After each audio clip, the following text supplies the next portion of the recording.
যে ছবি দেখার জন্য আপনি অপেক্ষায় ছিলেন, অস্ট্রেলিয়ার সাবেক গতি তারকা শন টেইটের সঙ্গে বাংলাদেশের স্পিড স্টার তাসকিন আহমেদকে এক ফ্রেমে দেখার অপেক্ষা ছিল নিশ্চয়ই। সেই অপেক্ষার অবসান হয়েছে আজ কলম্বোর এসএসসি ক্রিকেট গ্রাউন্ডে।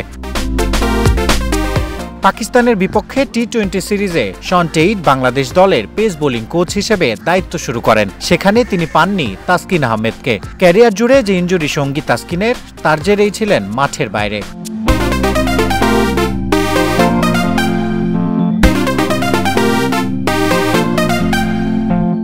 চ্যাম্পিয়ন্স ট্রফিতে ছিলেন দলের অংশ তাসকিন আহমেদ। এরপর সাদা ও লাল দুই বলের ক্রিকেটেই ছিলেন কেবল দর্শক। তবে যেই ভূমিকায় তাকে সবাই দেখতে মুখিয়ে থাকে, সেই বোলিং রান আপ এখন স্মুথ তাসকিনের।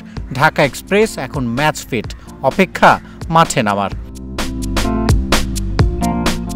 কলম্বোর তীব্র রোদে যে কেউ অস্বস্তিতে পড়বেন। স্থানীয় সময় বেলা 2টায় তো রোদের তেজ আরও বেশি। এই অবস্থাতেই 8 ওভারের স্পেল করলেন তাসকিন। তবে মাঝে ছিল না কোনো বিরতি। এবাদত হোসেনের সাথে টানা বল করে গেছেন। প্রায়ই পেসারদের টিপস দিতে দেখা গেছে শন টেইটকে। তাসকিন আহমেদের সঙ্গে লম্বা আলাপে বাড়ছে দুজনের রসায়ন।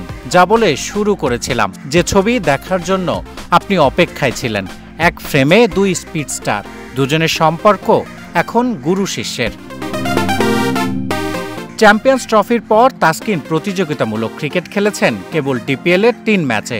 সেখানে আছে 107 রান হজম করার ভুলে যাবার মতো স্মৃতিও। সেসব স্মৃতি ভুলে গিয়ে তাসকিনের নজর দারুণভাবে ফেরাতে। 2 জুলাই শ্রীলঙ্কার বিপক্ষে প্রথম ওয়ানডেতে দারুণভাবে ফিরতে চাইবেন তাসকিন আহমেদ। ফেরার মঞ্চটা প্রস্তুত। সেখানে তাসকিনকে সফল করতে সবকিছুই করছেন শন টেইট। এই দুজনের জুটির রসায়নটা জমলে আদতে লাভটা বাংলাদেশ দলের। শিহাব আহসান খান, ক্রিকেট 97, কলম্বো, শ্রীলঙ্কা। দেশ জুড়ে তোলপাড় ওয়ালটন ফ্রিজ কিনে আপনিও হয়ে যেতে পারেন মিলেনিয়ার।